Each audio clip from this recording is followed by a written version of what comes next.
Position. Seat belt கட்ட. நீங்க கூட பெரியவங்க பாபிலோன் போறத இப்ப ஸ்கிட் பார்க்க சீட் பெல்ட் போட்டுக்குங்க. போட்டுக்கிட்டீங்களா? போட்டுக்கிட்டீங்களா? போலாமா? சரி, எல்லாரும் அந்த பொசிஷன் எடுங்க. ஃபிளைட் எப்படிமா? விங்ஸ் எல்லாம் எப்படி இருக்கும்? கோணையா இருக்குமா? இப்படிதானே இருக்கும். பண்ணலாமா? பேச்சு போலாமா? போலாமே. 1 2 3. ஹலே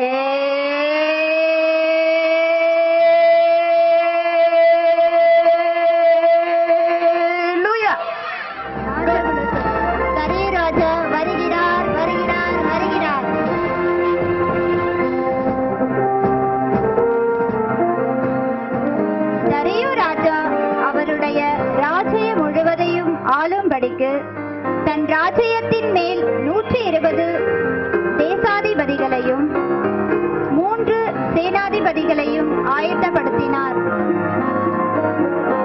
அப்படி இருக்கையில் தானியேலுக்கு விசேஷித்த ஆவி இருந்தமையால் அவனை ராஜ்யம் முழுமைக்கும் அதிகாரியாக ஏற்படுத்த ராஜா நினைத்தார்.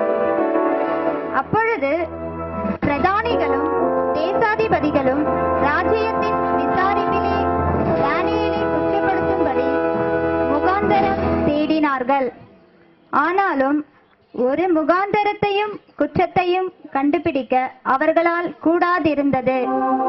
அவன் உண்மையுள்ளவனாய் இருந்தபடியால் அவன் மேல் சுமந்த யாதொரு குற்றமும் குறையும் காணப்படவில்லை.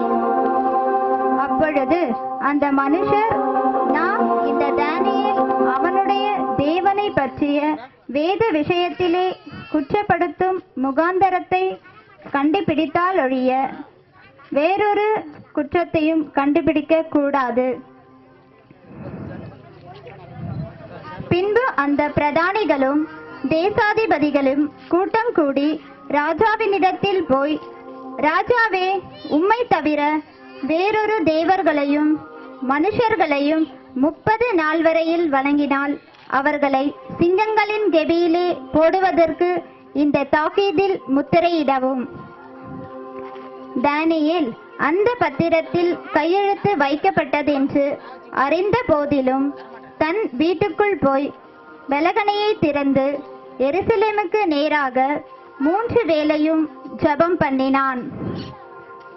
அப்பொழுது அந்த பிரதானிகள் கூட்டம் கூடி ராஜாவினிடத்தில் போய், ராஜாவே, நீர் கொடுத்த கட்டளையை மதியாமல் யூதா தேசத்தின் புத்திரன் தானியேல் என்பவன் தினமும் 3 வேளை ஜெபம் பண்ணுகிறான்.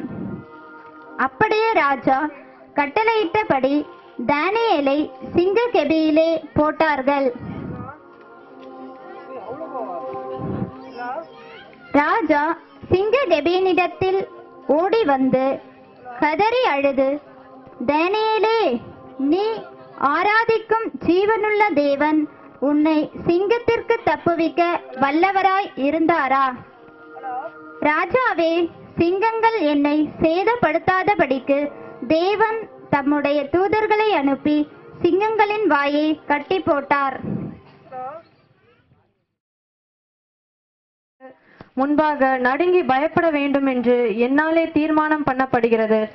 அவர் ஜீவனுள்ள தேவன், அவர் என்றென்றைக்கும் நிலைத்திருக்கிறவர்.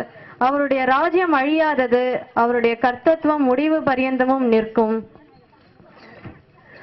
தானியேலே, சிங்கத்தின் கைக்கு தப்புவித்த அவரே தப்புவிக்கிறவரும் ரட்சிக்கிறவரும் வானத்திலும் பூமியிலும் அடையாளங்களையும் அற்புதங்களையும் செய்கிறவருமாய் இருக்கிறார் என்று எழுதினான்.